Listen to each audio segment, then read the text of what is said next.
Welcome back to Hardball. We're back with the 39th President of the United States, Jimmy Carter. His new book is called Palestine, Peace, Not Apartheid. And President Carter, why did you use the word apartheid in the book's title? Well, let's look at the entire title, if you don't mind. The first word is Palestine, which involves the land that belongs to the Palestinians, not the Israelis.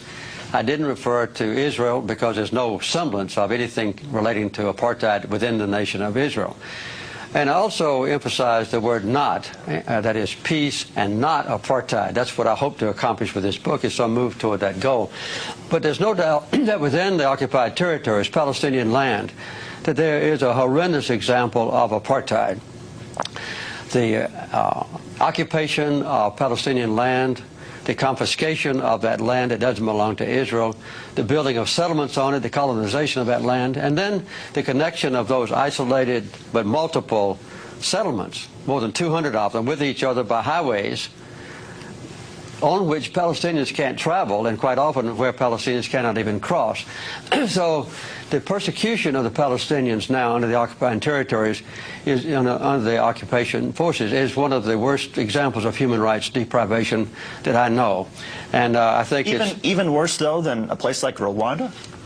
Yes, I think, yes. You mean now? Yes. You're saying the oppression now of the Israelis, of the Palestinians by the Israelis, is worse than a situation in Africa like the oppression of Rwandans and the Civil War? I'm not going back into ancient history about Rwanda, but right now, the persecution of the Palestinians is one of the worst examples of human rights abuse I know, because the Palestinians... When you're talking about right now, you're not talking about, say, I'm not talking about ancient history, no. Well, Rwanda wasn't ancient history, it was just a few years ago. You can talk about Rwanda if you want to. I want to talk about Palestine.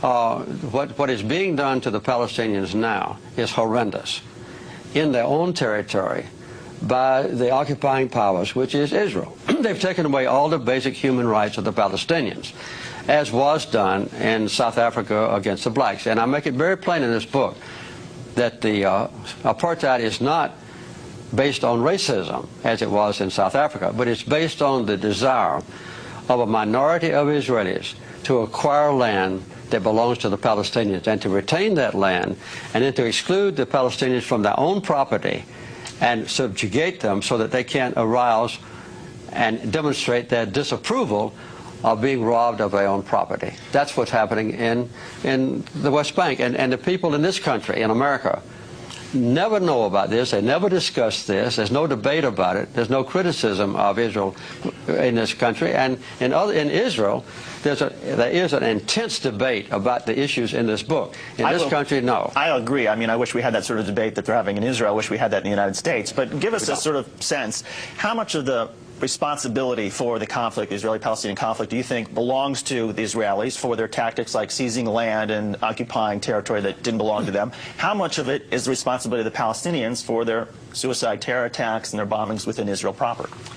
Well, as a matter of fact, the basic cause of the conflict is a sustained occupation of other people's land by the Israelis. And this is a direct violation of United Nations resolutions. It's a direct violation of the International Quartet's roadmap.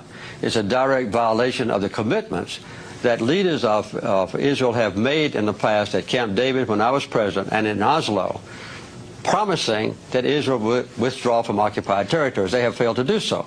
In response to that, and I'm not excusing them, there have been acts of violence. As a matter of fact, though, Hamas, the #1 accused persons of violence, have not committed an act of suicide bombing that caused an Israeli life now since August of 2004.